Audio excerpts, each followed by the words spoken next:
Hello, this is my oral presentation of police professionalism. My name is James Barnes.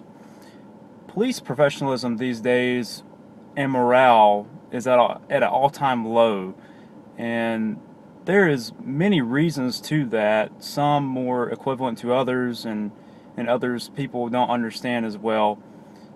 But one reason as to why police morale and professionalism is kind of low right now is due to some incidents and shootings that has occurred over in the past year or two.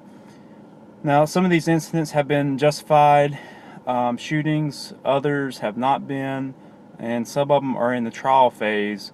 But there's a lot of evidence that points towards the police being in the right. Now, this is just my opinion, of course, but factual evidence is very hard to disprove, and I would say that factual evidence is better than an opinion, and of course in court that is the best also. Now, being a police officer these days is a very hard job to do, more or less because of the crimes. Now, there's more people than ever in this country, and there's a lot of crime that comes with that. And with more crime, there's more calls for police, and with more calls, there means there's going to be more incidents that police officers are involved in. Not all incidents are bad, by any means. I know plenty of police officers that have good incidents that they strive on, and that's the reason they are a police officer. But here recently, the shootings that has been on the news, Fox News, CNN, any local station, those are more prevalent than others because they're in the spotlight, so to say. The press is on them. The president, different politicians within our country are involved in this. And in my opinion, local police is a local matter.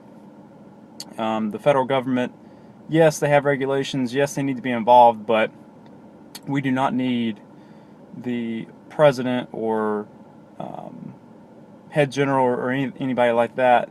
They do not need to get into this because this is still a local matter. Now, one incident that I mentioned in my presentation was the Ferguson shooting. As we all know, that was presented to be justified, and the officer, Darren Wilson, has been let go. He also retired from the department, but he is a free man, and rightfully so. He defended himself against Michael Brown. They had an altercation, and Michael Brown ended up getting shot. Darren Wilson, being the officer, was justified, and he's a free man. Now, another incident was the New York incident where Eric Gardner was involved. Now, this incident can be very touchy, so to say. Eric Gardner was a bigger gentleman, and he was known to sell cigarettes that are unstamped, which is illegal.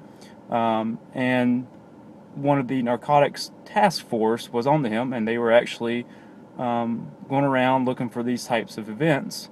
They just so happened to run into him. He said he had been harassed by police recently, and he actually said a couple things to him, and that's what made them go apprehend and arrest him. Now, while they're in the arresting process, he was choked. He was choked out, and he eventually passed away at the hospital.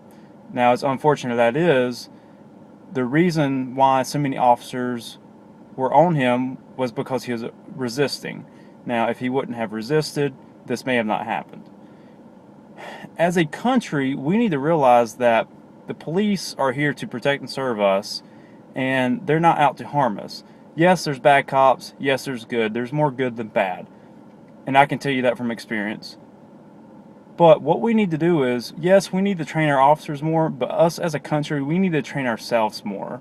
In other words, whenever you get pulled over, don't do anything dumb. Put both your hands on the steering wheel, act normal. I know you'll be nervous. Act normal as you can be, and you will get through the process. Now, other incidents where drugs are involved, guns, and other criminal activity, those cannot be helped. Those are going to happen, and unfortunately, shootings are going to occur. But with us listening to the police, even though we may not want to all the time, that's going to help us and the police and our country as a whole in getting out of this low morale, low police professionalism phase that we are in now. Thank you.